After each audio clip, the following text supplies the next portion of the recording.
যে মানে আওয়ামী লীগ নিষিদ্ধ করা হয় নাই, আওয়ামী লীগের কার্যক্রম নিষিদ্ধ করা হয়েছে, দুইটার মধ্যে তফাৎ কি আসলে? মানে তারা মানে কি করতে পারবে আর কি করতে পারবে না, মানে একজন আওয়ামী লীগ কি করতে পারবে এখন?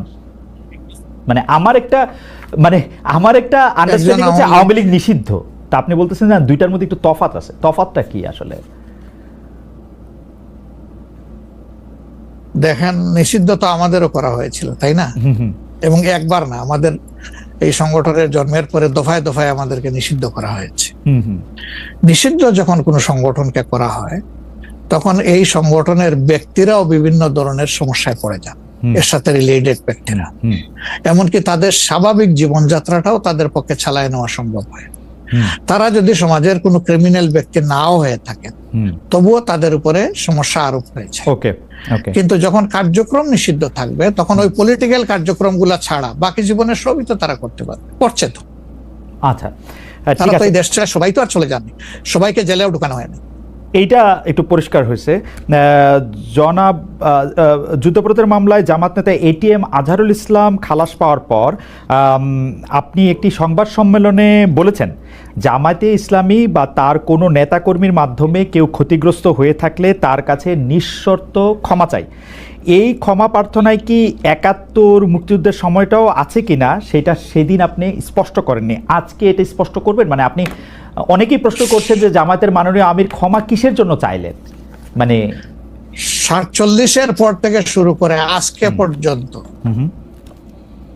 শুধু ৭১ না, ৪৭-এর পর থেকে শুরু করে আজকে পর্যন্ত আমাদের দ্বারা যত মানুষ যত জায়গায় কষ্ট পেয়েছে, কেউ যদি ক্ষতিগ্রস্ত হয়ে থাকে, সেই মানুষগুলো, তাদের সকলের কাছে আমি বিনা শর্তে ক্ষমা চেয়েছি। কেন ক্ষমা চেয়েছি? আমরা মানুষ, ইন্ডিভিজুয়াল মানুষ যেমন ভুল করতে পারে, মানুষের সমষ্টি একটা দলেরও বিভিন্ন ভুল সিদ্ধান্ত থাকতে পারে। কোনটা ভুল কোনটা সঠিক ইতিহাস এটা নির্ধারণ করবে। আজকে যেটাকে ভুল বলা হচ্ছে, কালকে এটাই হয়তো সবচেয়ে বড় সঠিক হিসাবে প্রমাণিত হবে। আর ইতিহাসের পালাবদলে রাজনীতিতে সবাই জিতে না, কেউ জিতে কেউ হারে। আমরা আদর্শবাদী একটা দল, আমরা বিশ্বাস করি আমরা মানুষ ভুলের ঊর্ধ্বে নই। আমাদের দ্বারা, আমাদের সহকর্মীদের দ্বারা মানুষ বিভিন্ন ক্ষেত্রে কষ্ট পেতে পারে, ক্ষতিগ্রস্ত হতে পারে। আমি সব কিছুর জন্য কোনো শর্ত আরোপ না করেই মাপ চেয়েছি।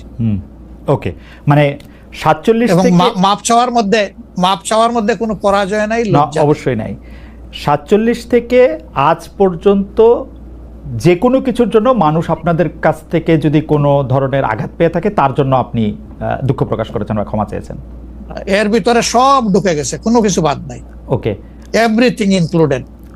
আচ্ছা, এবং এটা আনকন্ডিশনাল, মানে অ্যাপোলজি দিয়ে আনকন্ডিশনাল পার্ডন সিক করেছে। এইটা কি ডক্টর শফিকুর রহমান, আমি আসলে যেহেতু আপনার সঙ্গে আমার মানে নানা সময় কথা বলার সৌভাগ্য হয়েছে, মানে পর্দার বাইরে পর্দার ভিতরে, সেটা আমি জানি বলেই আমি আমার প্রশ্নটা করছি যে আপনি যে ৭১টাকে এই ৪৭ থেকে আজ পর্যন্ত একসাথে বললেন, এর কি কোনো বিশেষ কারণ আছে নাকি? মানে না, কোনো বিশেষ কারণ নাই। আমার মানবিক মূল্যবোধের জায়গা এবং আমার দায়িত্বের জায়গা থেকে আমি বলেছি, অনুভূতির জায়গা থেকে, দায়িত্ব এবং অনুভূতির জায়গা, বিশেষ কোনো কারণ। আচ্ছা, আমি আবার ২-৩ দিনের ঘটনা একটু আসি। আমরা দুইটা ঘটনা আমরা দেখেছি যে আমাদের অনেককে ব্যথিত করেছে। একটা হচ্ছে লালমনিরহাটে একজন যিনি নরসুন্দর, তিনি এবং তার ছেলেকে খুব আয়োজন করে মারধর করা হচ্ছে এবং তাদেরকে টেনে নিয়ে পুলিশের কাছে নিয়ে যাওয়া হয়েছে। এবং আরেকজন যিনি ২০১৮ সালের ডিসেম্বরের রাতের ভোট বলে খ্যাত নির্বাচনের যে প্রধান নির্বাচন কমিশনার, তাকে আসলে খুবই অপমানজনকভাবে মানে থানায় নিয়ে যাওয়া হয়েছে এবং সেটা আবার ভিডিও করা হয়েছে। মানে আমি সাধারণভাবে যেটা বুঝি, আপনি আমাকে শাস্তি দিতে পারেন, আপনি আমাকে মৃত্যু দিতে পারেন, কিন্তু মানুষ হিসাবে আরেকটা মানুষকে অসম্মান করার অধিকার যে আমাদের নাই, এইটা কি মানে মানে নাকি এইটা আমাদের আছে কারণ তারা একটা খারাপ কাজ করেছিল, এরকম কি? মানে আমি জানি না, মানে অনেকে তার আরেকজন, জি আপনি বলেন, আরেকজন খারাপ কাজ করেছেন বলে আমিও করব, এটা কোনো যুক্তি? আমি আরেকজনের খারাপে কষ্ট পেলাম, ক্ষতিগ্রস্ত হলাম, এখন আমি সেম অথবা ওয়ার্স দেন দিস আরো খারাপ কিছু করলাম তার সাথে, সেটা কি কোনো মানবিক আচরণ বলে গণ্য হবে? নিশ্চয়ই না। তবে দেখেন, আমরা এটাকে কখনো সমর্থন করি না। কিন্তু পরিবেশ, প্রেক্ষাপট, স্থান, কাল, পাত্র, মানুষ কোনো জিনিসকে যখন লাইক করে না তখন প্রকাশ্যে হয় তার প্রতিবাদ করে, না হয় মনে মনে ঘৃণা করে, অথবা সে শক্তি থাকলে প্রতিরোধ করে। এই তিনটা স্টেজ থাকে, এটা হাদিসের ভাষা অনুযায়ী। তো এই অবস্থায় আমরাও তো ভিজিবল সেরকম প্রটেস্ট অনেক ক্ষেত্রেই করতে পারি না, কিন্তু আমরা এগুলাকে মনের দিক থেকে সাপোর্ট তো করি না, আমরা বরঞ্চ মনে করি যে এগুলা আরেকটা অপরাধ। ডেফিনেটলি সিইসি যিনি ছিলেন তিনি তো একজন মানুষ, তিনি এই রাষ্ট্রের একজন সিভিল সার্ভেন্টও ছিলেন এবং উঁচু পর্যায়ে তিনি দায়িত্ব পালন করে তিনি রিটায়ার করেছেন। তিনি নিশ্চয়ই কাজ ভালো করেন নাই, অনেকগুলা খারাপ কাজ করেছেন। সেই সময়টা জনপ্রত্যাশার এগেনস্টে গিয়ে করেছেন, সত্য তথ্যের উপর না থেকে অসত্য তথ্য তিনি তার সংস্থা থেকে বলেছেন, সেগুলো সব খারাপ। তো তার জন্য তো আদালত আছে, কিন্তু আদালতে যাবেন, আমি তাদেরকে আদালতে নিয়ে যাই, আইনের আওতায় নিয়ে যাই, কিন্তু আইন আমার হাতে আমি তুলে নেবো কেন? এটা তো কোনো অবস্থায় আমরা সমর্থন করবো না। এই জন্য আপনার স্মরণ থাকার কথা, 5 তারিখ রাত্রেই আমরা ঘোষণা করেছি যে ব্যক্তিগতভাবে আমরা কারো উপর থেকে কোনো প্রতিশোধ নেব না এবং আমরা নেইনি। আমাদের 2-1টা ব্যতিক্রম ঘটনা ঘটেছে, আমরা তাদেরকে শাস্তি দিয়েছি, আমরা ছাড় দেই নাই কাউ। আমাদের এই ঘটনাগুলো র্যান্ডম না, ব্যাপক না, 2-1টা বিচ্ছিন্ন ঘটনা, আমরা কাউকে ছাড় দেই। আমরা যেহেতু আপনার সময় কম, আমরা দ্রুত একটা বিষয় থেকে আরেকটা বিষয়ে যেতে হচ্ছে। সম্প্রতি আপনি একটি ভাষণে বলেছেন, আমি এখানে ছোট্ট একটু অ্যাড করতে চাই। এই যে মব, যেটাকে এখন মব বলা হচ্ছে, এর চাইতে কিন্তু আরো নিকৃষ্ট মব কিন্তু গত 15.5 বছর মানুষ প্রত্যক্ষ করেছে। ইভেন আপনাদের সাংবাদিকদের সাথে হয়েছে, আরো অনেকের সাথে, পলিটিশিয়ানদের সাথে তো এগুলা কোনো ডাল ভাত, কোনো ব্যাপারই ছিল না, সিভিল সোসাইটির মানুষের সাথে, শিক্ষকদের সাথে। কিন্তু ওইগুলা দিয়ে আমরা এটাকে জাস্টিফাই করতে চাই হয়েছে বলেই আমরা সবাই মিলেই কিন্তু এগুলি প্রতিরোধ করেছি, প্রতিবাদ করেছি। আসলে যে যার জায়গা থেকে প্রচন্ড ভাবে প্রতিবাদ করেছে। আমার মনে আছে ডয়েচে ভেলেতে থাকতে আমি একবার শেখ হাসিনার নাম করে এতবার বলতেছিলাম যে কেন তিনি এটি করবেন, কেন তার এটি সমালোচনা করা যাবে না, এবং কেন তার এটা, মানে আমার মনে আছে যে মানে আমার সাংবাদিকতায় আমি কোনো সময় অ্যাক্টিভিজম করতে চাই না বা অ্যাক্টিভিজমের জায়গা থেকে, কিন্তু এইগুলির প্রতিবাদ আমরা সবাই মিলেই আসলে করেছিলাম, যে যার অবস্থান থেকে। এখনো আমাদেরকে করতে হবে, কিন্তু এখনো যদি আমরা সেই জায়গার মধ্যেই থাকি এবং কেউ আমরা এটা বলি যে তারা করেছে সেজন্য এটা ঠিক আছে, সেইটার ব্যাপারে আপনার কাছে বিচার দিতে চাইছি। প্রশ্নই ওঠে না, এটাকে সাপোর্ট করা যাবে না। আরেকজন অন্যায় করেছে তাই আমি আরেকটা অন্যায় করবো, এটা চলবে না। আর তাইলে আমরা ভালোর দিকে আগাবো কিভাবে? অ্যাবসলিউটলি আমরা আগাতে পারবো। আপনি সম্প্রতি এক ভাষণে বলেছেন, আরেকটা প্রসঙ্গে যাই, যে সেই গণতন্ত্র হালাল যার মাধ্যমে আল্লাহর বিধান কায়েম করা যাবে, বুলেট নয় ব্যালটের মাধ্যমে যেতে হবে। এটা আপনি বলেছেন হাদিসের রেফারেন্স দিয়ে। আপনার এই বক্তব্যের প্রতিবাদ করেছেন মুফতি ডক্টর সাইয়েদ মোহাম্মদ এনায়েতুল্লাহ আব্বাসী সিদ্দিকী। রবিবার ফেসবুক এক পোস্টে দাবি করেছেন যে তিনি হাদিসের সুস্পষ্ট অপব্যাখ্যা করেছেন। আপনি এক লাইনে আবার একটু ব্যাখ্যা দিবেন কিনা? আমি হাদিসের দেই নাই, আমি বলেছি যে ডেমোক্রেটিক যে প্রসেসটা, এটা রাসূল করিম সাল্লাল্লাহু আলাইহি সাল্লামের পরে যারা রাষ্ট্র পরিচালনা করেছেন খোলাফায়ে রাশিদিন, তাদের সময় ছিল, এবং এটা বাস্তবতা আমরা সবাই জানি। হযরতে ওমর খুতবা দিতে দাঁড়াইছেন, সাধারণ মুসল্লি বলছে আমি আপনার খুতবা শুনবো না। কেন শুনবেন না? ওই যে আমরা কুশাগার থেকে কাপড় পাইলাম, আমার কাপড়ে লম্বা জামা হইলো না, আপনারটাই লম্বা জামা হইলো কেমনে? এই তো সেম কাপড় দেখতেছি। তখন তিনি তার ছেলে আব্দুল্লাহ ইবনে ওমরকে বলেছিলেন, বাবা তুমি এবার জবাব দাও। তিনি দাঁড়াইয়া বললেন যে দেখেন, বাবা তো রাষ্ট্রের দায়িত্বশীল, তার সাথে বিভিন্ন বিদেশি প্রতিনিধি দল আসে, এই রাষ্ট্রের সম্মানে আমি বাবাকে বলেছিলাম যে বাবা আমাদের পোশাক 2 টুকরা করে কাটার দরকার নাই, আপনি অনুমতি দিলে আমি কুশাগারকে রিকোয়েস্ট করতে চাই যে আমাদের 2 পিস না কেটে দিয়ে দেওয়ার জন্য, সেটা দিয়ে আপনি জামা বানাবেন। তো আমার বাবা এবং আমার 2 পিস মিলে উনার 1 পিস হয়েছে এবং তাই উনার জামা লম্বা। তো লোকটা বসে আল্লাহ শুকরিয়া আদায় করে বললেন যে খলিফাতুল মুসলিমিন, এবার আপনি আপনার খুতবা দেন, আমি শুনবো, মন ভরে শুনবো। তো এই দেখেন, এইটাই তো বিউটি অফ ডেমোক্রেসি। ওই যে আপনি ফ্রিডম অফ এক্সপ্রেশন বললেন, এর চাইতে ভালো ফ্রিডম অফ এক্সপ্রেশন কোথায় পাবেন আপনি? আমি বলেছি যে না, গণতন্ত্র হচ্ছে এটা কোনো ইজম না, এটা আপনি নিজেও জানেন। গণতন্ত্র কোনো মতবাদ না, it's a way to establish your ism. আপনি যেটা চয়েস করেন, এটা ক্যাপিটালিজম হইতে পারে, সোশ্যালিজম হইতে পারে, কমিউনিজম হইতে পারে, এরকম যেটাই হোক সেটা আপনি করবেন। কিন্তু এটা একটা ওয়ে, এই বাহনের উপরে আপনি চড়ে যাবেন। সেটা যদি আল্লাহর দিন কায়েমের উদ্দেশ্যে হয় তাহলে অবশ্যই এটা মুসলমানদের জন্য হারাম হওয়ার কথা না।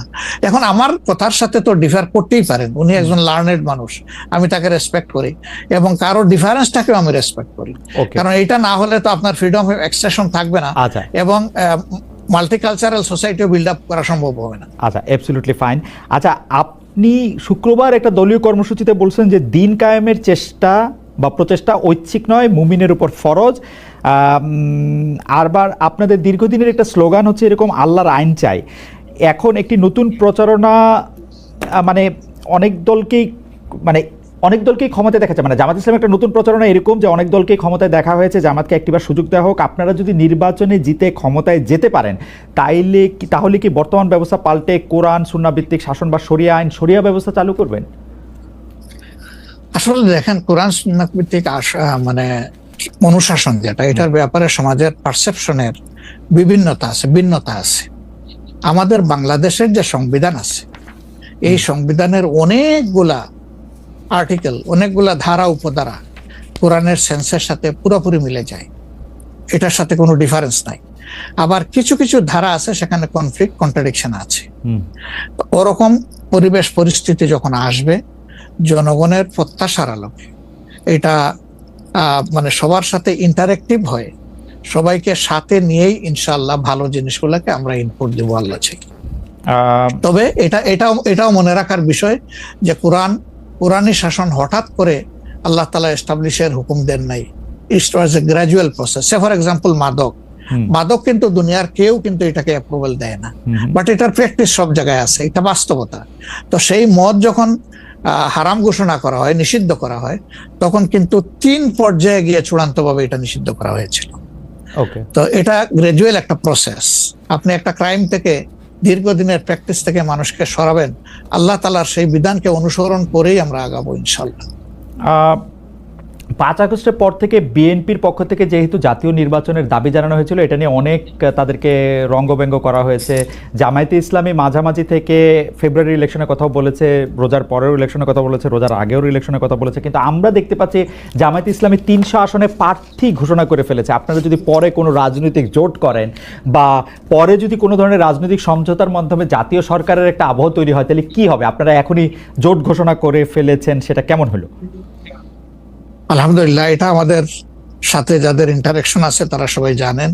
আমরা বলেছি যে এটা আমাদের অফিসিয়াল ঘোষণা না, এটা হলো প্রাথমিক সিলেকশন, এবং সমস্ত আমাদের নমিনি যারা হবেন তাদেরকে সেম মেসেজ দেওয়া হয়েছে যে জাতীয় বৃহত্তর স্বার্থে যে কোনো সময় যে কোনো পরিবর্তন যে কোনো আসনে আসতে পারে। আমাদের সংগঠন এটার জন্য পূর্ণ প্রস্তুত। প্রয়োজনে আমার থেকেই পরীক্ষা শুরু হবে, কোনো অসুবিধা নেই। আপনার কাছে ছোট একটি পরীক্ষা, সেটি আপনার পরীক্ষা না, আপনার কাছে একটি ছোট পরীক্ষা। আপনি কুষ্টিয়া 3 সদর আসনে জামাত ইসলামের এমপি প্রার্থী হিসেবে ঘোষণা করা হয়েছে জনপ্রিয় ইসলামী বক্তা জনাব আমির হামজাকে, কিন্তু এদিকে আবার জামাতি ইসলামীর শুরা সদস্য জনাব ফরাদ হোসেন রয়েছেন, তার নামও জোরে সোরে শোনা যাচ্ছে। অনেকে বলছেন যে তৃণমূল জামায়াত আসলে পছন্দ করে নাই হঠাৎ করে এরকম একজনকে মনোনয়ন দেওয়া।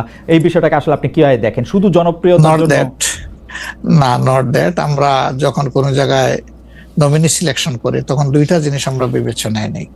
একটা হলো যে এই নমিনির ব্যাপারে স্থানীয় সংগঠনের যারা নেতাকর্মী আছেন তাদের দৃষ্টিভঙ্গি কি, 2 নম্বর হচ্ছে জনগণের দৃষ্টিভঙ্গি কি। এই 2টা বিষয়কে আমরা বিবেচনায় নিয়েই প্রার্থী সিলেকশন করি।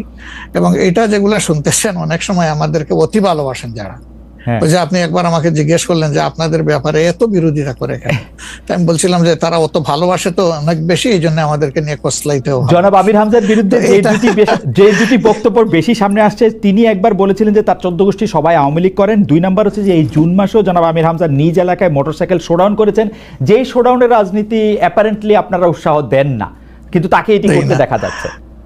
হ্যাঁ, আমরা তার দৃষ্টি আকর্ষণ করেছি। ওকে, আমরা এই ব্যাপারে দৃষ্টি আকর্ষণ করেছি যে পাবলিক ইনকনভিনিয়েন্স হয় এমন কোনো কাজ আমরা করব না, যত দূর সম্ভব এটা আমরা অ্যাভয়েড করে চলবো। এটা আচ্ছা, আমরা আরেকটা প্রসঙ্গে আসি যে লন্ডনে ডক্টর মোহাম্মদ ইউনূস এবং জনাব তারেক রহমানের বৈঠকের পর যৌথ বিবৃতির প্রসঙ্গে জামায়াতে ইসলামী একটা শক্ত অবস্থান নিয়েছে। তারা বলেছে যে বৈঠককে তারা স্বাগত জানিয়েছেন, কিন্তু যৌথ বিবৃতিটা তারা পছন্দ করেন নাই। এই কারণে জাতীয় ঐক্যমত্য কমিশনে তাদের অংশগ্রহণও তারা একদিনের জন্য বয়কট করেছেন, মানে আপনারা বয়কট করেছেন। পরে আবার ডক্টর মোহাম্মদ ইউনূস আপনাকে ফোন করেন এবং সেই টেলিফোনের পরে আপনি ডক্টর মোহাম্মদ ইউনূস টেলিফোনে কি বলেছিলেন আপনাকে, সেটাকে আমাদের একটু বলা যাবে? না, উনি আসলে সেখানকার পরিবেশটাই তুলে ধরেছেন সামগ্রিকভাবে যে কেন উনি এটা করতে গেলেন। আমাদের কনসার্নের জায়গা ছিল যে তিনি নির্বাচনের একটা টাইম লাইন, ডেট না, একটা টাইম লাইন ঘোষণা করেছিলেন যে এইটা 1st of April কোনো একটা সময়ে নির্বাচন অনুষ্ঠিত হবে এবং নির্বাচন কমিশন সেই ব্যাপারে তারিখ নির্ধারণ করে তারা শিডিউল দেবে। এটা কিন্তু সবগুলা দলের সাথে সিরিজ অফ টকের পরে, উনি সরাসরি আলোচনার পরে এটা করেছিলেন। এরপরে তিনি লন্ডনে গিয়েছেন। তারেক রহমান সাহেব যেহেতু দেশে নেই এবং তিনি কার্যত বিএনপির এখন হইলেন নির্বাহী প্রধান, ভারপ্রাপ্ত চেয়ারম্যান, তো তার সাথে একটা বৈঠক হওয়াই উচিত, হইতেই পারে, এটা তো ভালো, এটা খারাপ কি? রাজনীতিতে ডায়ালগই তো উত্তম সমাধান। এবং বিএনপির কিছু কনসার্ন ছিল, তার সাথে আলোচনার মাধ্যমে সেটা যদি দূর হয়, এটা তো ভালো, জাতীয় জীবনের জন্য ভালো, জাতীয় রাজনীতির জন্য ভালো। কিন্তু যেটা সকল দলের সাথে আলোচনা করে তিনি একটা টাইম লাইন দিলেন, শুধুমাত্র একটা দলের সাথে আলোচনা করে সেটা থেকে এইভাবে তার প্রকাশ্যে ঘোষণা দেওয়া, যদিও তিনি ডেফিনেটলি বলেন নাই যে রমজানের আগেই হবে, তিনি বলেছেন যদি এই জিনিস ফুলফিল করা যায় তাহলে সেটা আগেও চিন্তা করা যেতে পারে, কিন্তু সেটা ভালো হতো। আমাদের বক্তব্য হচ্ছে ভালো হতো দেশে এসে তিনি তাকে বলতেন যে আমি সম্মানের সাথে আপনার কথা শুনলাম, আমি মনে করি আপনার কথাগুলো লজিক্যাল, আমি দেশে গিয়ে আবার দলগুলোর সাথে একটু আলাপ করবো, করে এটাকে কিভাবে শেপ দেওয়া যায় আমি চিন্তা করবো, আপনি আমার উপর আস্থা রাখতে পারেন। That was good. কিন্তু এটা না করে সেখানে এটা ঘোষণা দেওয়াটাকে আমরা সঠিক মনে করি নাই। আমরা মনে করি যে ক্ষমতার ভারসাম্য একদিকে হেলে গিয়েছে এবং জাতি একটা রং মেসেজ পেয়েছে। এই জন্য আমরা আমাদের এই পর্যায়ে এটা আমার একটা প্রশ্ন, আপনার কাছে কি মনে হয় পরবর্তী জাতীয় সংসদ নির্বাচন আসলে কোন দিন কোন মাসে হবে? আমি ঠিক এটা জানি না, তবে আমি মনে করি যে এটা এপ্রিল পাড়ি দেবে না কোনো অবস্থায়। আর ফেব্রুয়ারিতে হলে আমিই বলেছি সবার আগে, আপনি বলেছেন যে হ্যাঁ, যে ফেব্রুয়ারিতে হলে এটা বেস্ট, কারণ এই সিজনটা আমাদের জন্য কমফোর্টেবল সিজন ইলেকশনের জন্য। আপনার কাছে কি মনে হয় আপনার মনে কি এরকম একটা সম্ভাবনা আপনি দেখতে পান যে এটা রমজানের পরেও আসলে যেতে পারে? সেই ক্ষেত্রে রমজানের সময় আপনাদের ক্যাম্পেইন করতে হবে। বেশিরভাগ সময় আমরা দেখি যে রমজানের সময় ধর্মপ্রাণ মুসলমানদের অনেকেই আসলে দুনিয়াবি কোনো জিনিসের মধ্যে থাকতে চান না, সেই ক্ষেত্রে ভোটের মানে এখনো কি? আমার মনে হয় যে রমজানে তো আমরা সব ধরনের সব কাজই তো করি, কাজ তো আমরা বাদ দিই না কোনো, রাইট? অফিস আদালত ব্যবসা বাণিজ্য সবই তো করি, খেত খামার যার যেটা আছে। রমজান আমাদের জন্য কোনো সমস্যা না।